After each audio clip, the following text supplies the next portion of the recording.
mo kólúgbọ́n mo kájèrò mo kọ́ràngún àga mo kí gbogbo ẹ̀yin ẹlẹ́sìn pátápátá ẹ̀yin oníṣẹ̀ṣe ìṣẹ̀ṣe á gbè wá o mo kẹ́yin onígbàgbọ́ àlàáfíà Kristi fún gbogbo yín mo sì kẹ́yin mùsùlùmí náà assalamu alaikum warahmatullahi wabarakatuhu.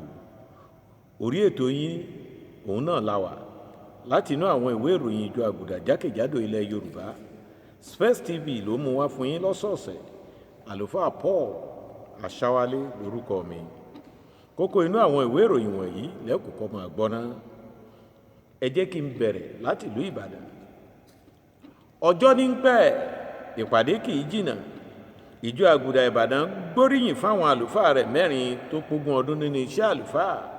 Ojú ìwé kìíní Independent àkọlé yìí wà gàdàgbà. Ọ̀pọ̀ ẹ̀mí ni wọ́n gbà níbi ìkọlù ìjọ Àgùdà tó wáyé ní ilẹ̀ olómìnira àti Congo. Ojú ìwé kejì Independent ló wà lẹ́kùnrẹ́rẹ́. Àgbà ní bàbá, ẹni abábálábà ní bàbá. Ilé ìwòsàn àkọ́kọ́ lórílẹ̀‐èdè Nàìjíríà, Sacred Heart Catholic Hospital Lantoro nílùú Abẹ́òkúta ṣayẹyẹ 130 ọdún ìdásílẹ̀ rẹ̀, ìyẹn ní 130 years. CDA Rock ló ṣe léyìí di mímọ̀ sójú ìwé kìíní. Ìjọ Àgùdà Abẹ́òkúta máyé rọrùn sí i fáwọn tó wà láhàámọ́ ilé àtúnwàṣe ti Ìbàrà. Ojú ìwé kìíní níròyìn yìí ti sàn dékejì. Ojú ẹ̀mí ni ẹ fi máa wògbéyàwó ní gbogbo ìgbà o. Àlùfáà kan ló sọ báyìí nílọrin.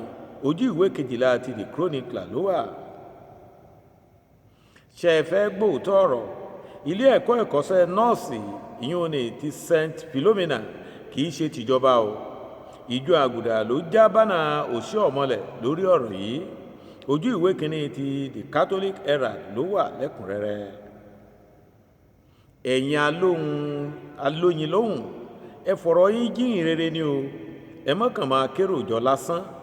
Pápá mímọ́ ló gbà wọ́n níyànjú yìí. Ojú ìwé karùn-ún The Herald ló wà. Ní báyìí káwá kan lùdò ìròyìn náà lẹ́kùnrẹ́rẹ́. Ọjọ́ ní pẹ́ ìpàdé kì í jìnnà. Ìjọ Àgùdà Ìbàdàn gbóríyìn fáwọn àlùfáà rẹ̀ mẹ́rin tó pógún ọdún nínú iṣẹ́ àlùfáà. Ojú ìwé kìíní Independent làkọlé yìí wà gàdàgbà. Ìjọ Àgùdà Ìbàdàn rọ́ gùdùgùdù lọ́jọ́ 23 oṣù tó kọjá fún ayọ̀ pé mẹ́rin nínú àwọn àlùfáà rẹ̀ pógún ọdún lẹ́nu ìpè wọn. Àwọn àlùfáà náà ni àlùfáà Benedict Ugbuegwu, àlùfáà Anthony Ọmọládé, àlùfáà Felix Akínyọdé pẹ̀lú àlùfáà Jan Òkèbùlé. Ayẹyẹ yìí níròyìn rẹ̀ ló wáyé ní St. Luke Catholic Chaplaincy ìyúnì ní UCH nílùú Ìbàdàn. Ọ̀pọ̀ àwọn ọ̀jẹ̀ nínú iṣẹ́ àlùfáà ló forí ọ̀fẹ́ yí ayẹyẹ náà sí. Bẹ́ẹ̀ ni bíṣọ́ọ̀bù àgbà fún ẹkùn Ìbàdàn, Most Reverend Dr. Lékè Abégúnrin àti bíṣọ́ọ̀bù àgbà tó ti fẹ̀yìntì, Most Reverend Dr. Alaba Adéọ̀sìjò kò gbẹ́yìn níbi ayẹyẹ náà. Ọ̀pọ̀ ẹ̀mí ni wọ́n gbà níbi ìkọlù ìjọ Àgùdà tó wáyé ní ilẹ̀ òmìnira ti Congo. Ojú ìwé kejì Independent ló wà lẹ́kùnrẹ́rẹ́. Ọjọ́ burúkú èṣù gbomimu lọ́jọ́ 27 oṣù keje tó kọjá yìí jẹ́ fáwọn olùjọ́sìn ìjọ Àgùdà kan nílùú kan tó ń jẹ́ Komanda lórílẹ̀‐èdè olómìnira ti Congo ìyún ní DRC. Nígbà tí àwọn adìhámọ́ra ogun tako ìjọba kan tí wọ́n pè ní Allied Democratic Forces ṣàdédé yalu ilé ìjọsìn náà tí wọ́n sì gbẹ̀mí àwọn ènìyàn tó tógójì. Ó ṣojú mi kòró kan sọ pé lákòókò ìkóròyìn yìí jọ òkú àwọn wọ̀nyí sì wà nílẹ̀ táwọn ìjọ náà sì ń gbìyànjú láti filẹ̀ bò wọ́n láṣìírí nínú sàárè kan náà. Gẹ́gẹ́ bí agbẹnusọ iléeṣẹ́ ológun ilẹ̀ náà, Lieutenant Julius Ngogo ṣe sọ fáwọn oníròyìn, àdá àti ìbọn làwọn aṣekúpani náà fi ṣọṣẹ́ wọn. Àgbà ní bàbá, ẹni abábálábà náà ní bàbá. Ilé ìwòsàn àkọ́kọ́ lórílẹ̀‐èdè Nàìjíríà, Sacred Heart Catholic Hospital Lantoro nílùú Abẹ́òkúta ṣayẹyẹ 130 ọdún ìdásílẹ̀ rẹ̀ 130 years. CDA Rock ló ṣe léyìí di mímọ̀ sójú ìwé kìíní. Ẹsẹ̀ táwọn alákòóso àti àwọn òṣìṣẹ́ ilé ìwòsàn Sacred Heart Catholic Hospital ní Lantoro lábẹ́òkúta nípínlẹ̀ Ògùn náà síta lọ́jọ́ 28 oṣù kẹfà. Ijó ló fà á. Ǹjẹ́ kí ni wọ́n á ń jó sí? Ilé ìwòsàn wọn tó jẹ́ àkọ́kọ́ lórílẹ̀‐èdè Nàìjíríà di ọmọ ọdún 130 130 years. Aláṣẹ àti olùdásílẹ̀ ilé ìwòsàn náà Most Reverend Dr. Peter Ọ̀dẹ́tóyìnbó ló síwájú rírú ẹbọ mísọ̀ ọpẹ́ fún ayẹyẹ náà. Alákòóso ètò ìwòsàn nípínlẹ̀ Ògùn Dr. Tommy Kuka sojú gómìnà ìpínlẹ̀ Ògùn níbi ayẹyẹ yìí. Alákòóso ilé ìwòsàn náà Reverend Father Dominic Ọlágbájú àti ọ̀pọ̀ àlùfáà, àwọn sìnọ́rà, àwọn ọmọ ìjọ àti àwọn afẹ́nifẹ́re ló péjọ síbi ayẹyẹ yìí. Bíṣọ̀bù Ọ̀dẹ́tóyìnbó kò ṣàìrọ̀ ìjọba kí wọ́n túbọ̀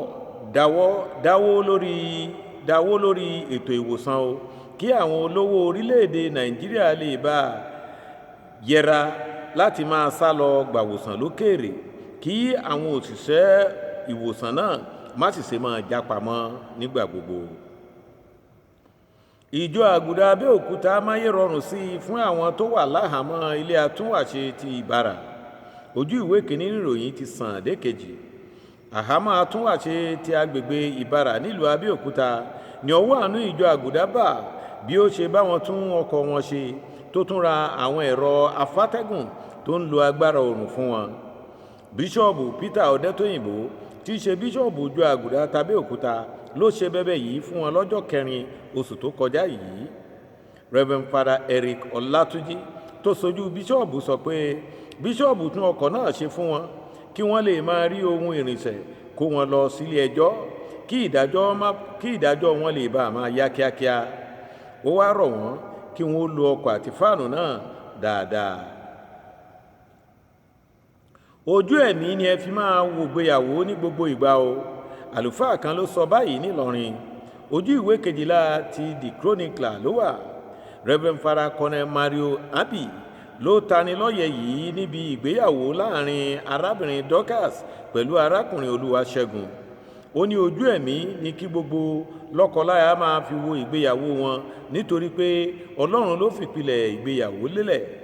Ó ní ìròyìn sọ pé ìròyìn yìí ó ní láti fi ìgbàgbọ́ tó jinlẹ̀ múlẹ̀. Tọkọtìyàwó gbọ́dọ̀ rí bí iṣẹ́ ìyanu sísọ ẹni méjì ṣọ̀kan ni. Ìròyìn sọ pé ìgbéyàwó yìí wáyé ní Holy Family Catholic Church Gáà Àkànbí nílùú Ìlọrin.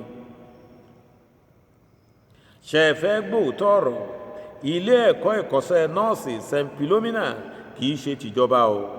Ìjọ Àgùdà ló já bánà òṣì ọ̀mọlẹ̀ lórí ọ̀rọ̀ yìí. Ojú ìwé kìíní ti The Catholic Herald ló wà.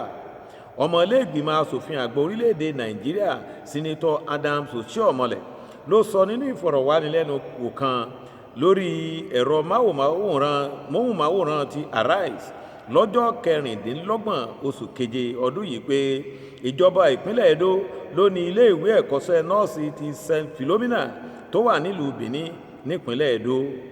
Alákòóso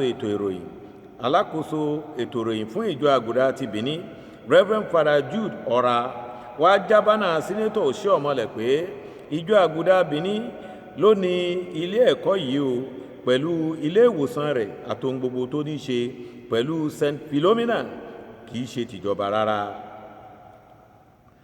Ẹ̀yin alóyin lóhùn ẹ máa fọ̀rọ̀ yín jíyìn rere ni o, ẹ má kàn sá máa kérò jọ sá. Pápá mímọ́ ló gbà wọ́n níyànjú yìí. Ojú ìwé 5 Herald ló wà. Níbi júbílì àwọn alẹ́yin lóhùn ìyún ni influencers àtàwọn tó ń lo ẹ̀rọ alátagbà nínú ìjọ ní Pápá mímọ́ Leo ìkẹrìnlá ti rọ àwọn tó kópa láti má ṣe lo ẹ̀bùn wọn máa kérò jọ lásán, ṣùgbọ́n kí wọ́n máa fi jíyìn rere ní gbogbo ìgbà ni. Ó ní kí wọ́n jẹ́ kí ọkàn àwọn ènìyàn máa wóore pẹ̀lú ara wọn, kí wọ́n sì máa súnmọ́ra wọn, kí wọ́n máa wá ìfẹ́, kí wọ́n sì máa wá ìjìnlẹ̀ òtítọ́ láàrin ara wọn. tó àgbétú ṣetán ó ń rèlú ìdáró, àlùkò ṣetán ó ń rèlú ìkosùn, lékèlékè mi ṣetán ó ń rèlú ìkẹfun. àlùfáà Paul aṣáwálé sọ̀ròyìn tán lọ́sẹ̀ yìí ó ń padà ságọ̀ọ́ rẹ̀ láti iléeṣẹ́ ìgbóhùnsáfẹ́fẹ́ Space TV ìlú Ìbàdàn. ẹ ò ní kóbi, ibi ò ní kò yín.